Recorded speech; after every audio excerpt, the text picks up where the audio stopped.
Okay, here you can see one of the images that I was trying to go for. It's actually a single string suspension of a very fancy ballpoint pen. You have undoubtedly before seen some product shots like this and wondered how they were done in simple stroboscopic flash photography. Now I can edit these strings out. It takes me a total of about 3 minutes in post Photoshop. You will have to experiment with some of the shots, but the point is to get it perfectly right. I'll show you in a second how it's done. It's very simple. But here you can see every facet of the pen, top, the moniker, the Mont Blanc moniker, and every facet of the pen. And no matter how good your skills are, you're still going to have to take about 30 test shots because you're talking about a spinning object that's spinning in space, and you have to get your strobe and your hertz set perfect. Now this is the other shot. I took a total of 34 shots. I got 2 perfect shots out of the 34, and here's the one that I'm going for. Sorry that I'm not showing you this in post.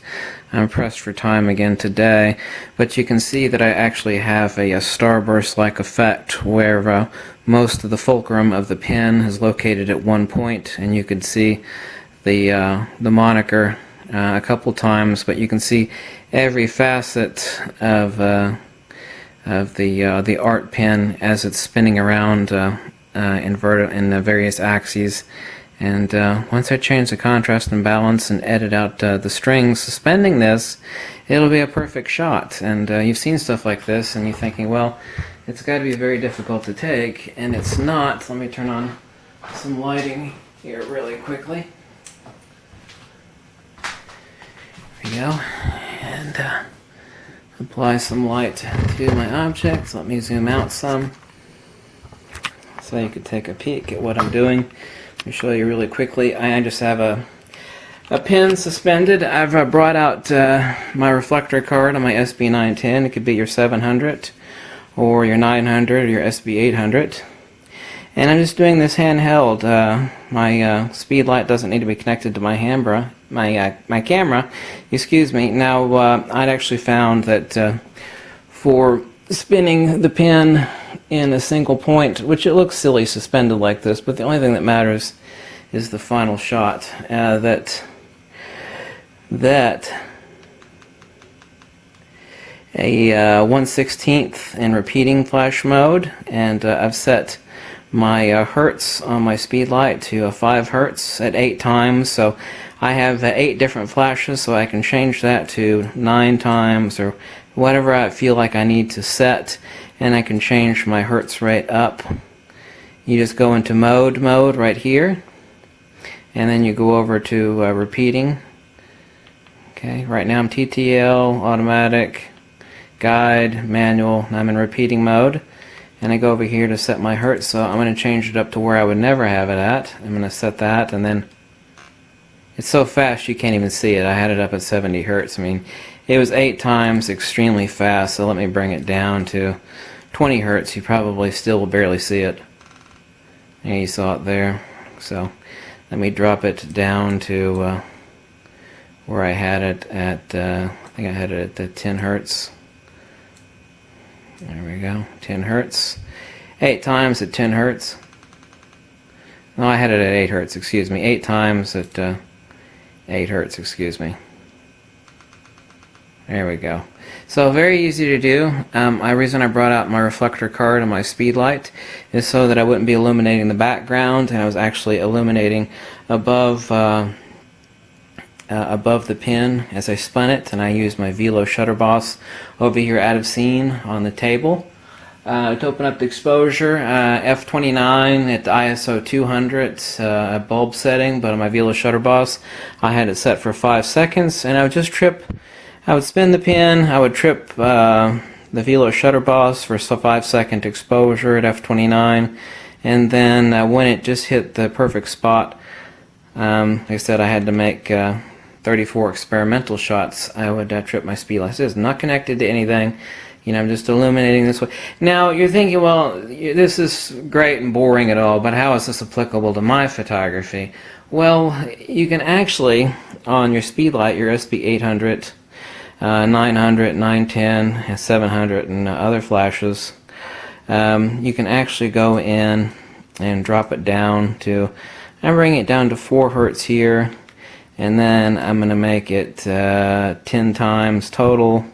Now let me bring it down, 12 times total, and then I'm going to bring it down to 2 hertz. And you can capture someone, jogging along the sidewalk, your children in the living room. So, like if someone's running along, you can take fascinating. People love these shots. It's like, well, how did you do it? Catch someone running or catch a bicyclist as he's coming by. Now I have the power set way down. Right now I have it 1/16, which is all I need to illuminate a pin. So say I'm illuminating a bicyclist who's coming by. I'm pre-framing the bicyclist or the jogger right as he enters into the scene of where I have I have him set, let's say 10 yards or so. So I'm actually going to change the power. Instead of 1/16, 1/8, you're going to have to experiment with that. ISO 200 to f29, actually I'd stop it down to f22 or 16, ISO 400, and then bring the power down. As you can see here I have 1/16. I would take it to 1/8 power. And I said, speed light's not connected to anything. Open up your shutter. You can do it by hand if you want, but obviously it's easier to have either a Nikon shutter release or especially like a Velo Shutter Boss. And then once I have that, I have a lot of power, far more than I need for a pin, obviously.